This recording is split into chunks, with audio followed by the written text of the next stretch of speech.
شكرا يا ربي شكرا هديت قلبي شكرا نورت دربي شكرا شكرا يا رب۔ آج ہمارا موضوع ہے اللہ پر بھروسہ۔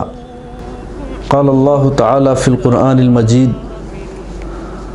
اعوذ باللہ من الشیطان الرجیم بسم اللہ الرحمن الرحیم وَمَن يَتَوَكَّلْ عَلَى اللَّهِ فَهُوَ حَسْبُهُ۔ جو شخص اللہ پر بھروسہ کر لیتا ہے اللہ اس کے لیے کافی ہو جاتا ہے۔ اس آیت کو اگر ہم دیکھیں تو انبیاء علیہم السلام کی زندگی، صحابہ کرام کی زندگی، تابعین کی زندگی، تبع تابعین کی زندگی، ان سب میں پریکٹیکل نمونہ ملتا ہے کہ انہوں نے اللہ پر بھروسہ کیا، اللہ سے مدد طلب کی اور اللہ نے ان کو بروقت مدد پہنچائی۔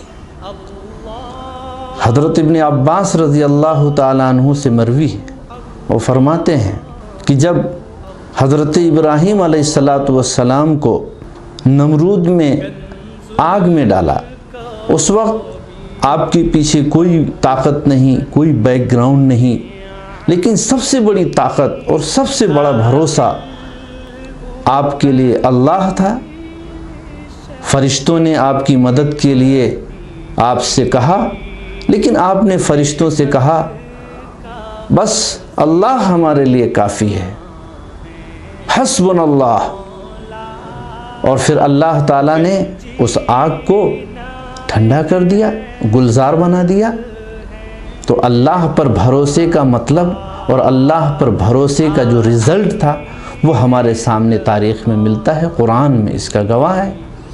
اسی طریقے سے ہم دیکھتے ہیں موسیٰ علیہ السلام کو کہ جب آپ نے حق کی آواز بلند کی، ظلم سے روکنے کے لیے آواز اٹھائی، فرعون کے گھر جا کر، اس کے دربار میں جا کر اسے منع کیا، روکا، تو بجائے اس کی کہ وہ ایک اللہ کی بات مانتا، موسیٰ علیہ السلام کو اللہ کا پیغمبر تسلیم کرتا، اس نے انکار کر دیا اور اگینسٹ میں آ گیا، اور پھر موسیٰ علیہ السلام کے پیچھے پڑ گیا، آپ کے مشن کو فیل کرنے کے لیے آگے بڑھا۔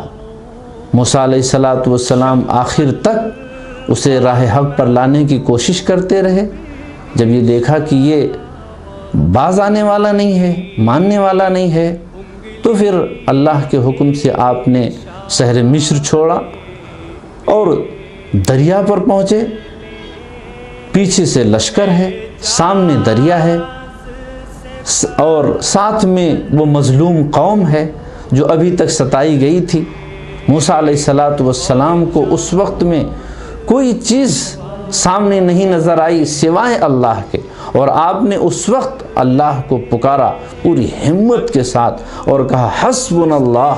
پھر اللہ نے دریا میں راستے بنائے اور موسیٰ علیہ السلام کو پار کیا، اور فرعون اسی روب میں، اسی زوم میں جب آیا اور دریا کو پار کرنا چاہا تو مالک نے دریا کو آرڈر کیا کہ تم مل جا، اور راستے ختم ہوئے، فرعون ڈوب کر مر گیا، موسیٰ علیہ السلام اسی دریا سے پار ہوئے۔ یہ اللہ پر بھروسے کے نتیجے میں تھا۔ اسی طریقے سے ہم دیکھتے ہیں کہ ہمارے نبی صلی اللہ علیہ وسلم مکے سے ہجرت کرتے ہیں، راہ حق میں کام کرنے کی وجہ سے، لوگوں کو راہ راست پر لانے کی وجہ سے جو بھٹکے ہوئے لوگ تھے وہ آپ کے پیچھے پڑ گئے، مجبور کر دیا شہر نکلنے پر۔ لیکن جن کو ایک اللہ پہ بھروسہ تھا، جب آپ شہر سے باہر ہوتے ہیں آپ کے اوپر 100 اونٹوں کا انعام ہوتا ہے، سراخہ اور پوری ٹیم لگ جاتی ہے، اور اہل مکہ اور ان کے بڑے بہادر لوگ آپ کو قتل کرنے کے در پہ آ جاتے ہیں۔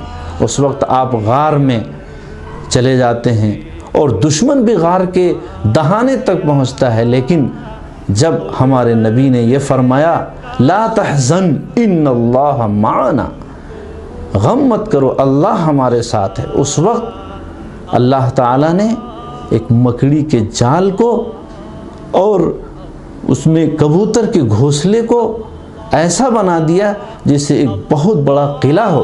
دشمن دیکھ کر واپس ہوتے ہیں اور آپ وہاں سے نکل کر مدینہ سفر کرتے ہیں اور کامیابی ملتی ہے.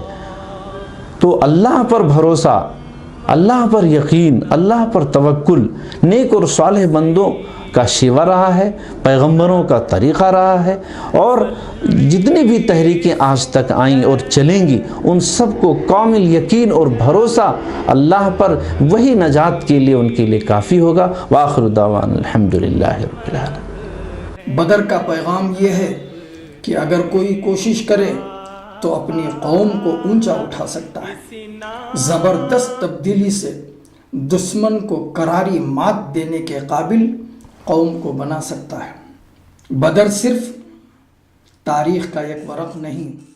شكرا يا ربي شكرا هديت قلبي شكرا نورت دربي شكرا شكرا يا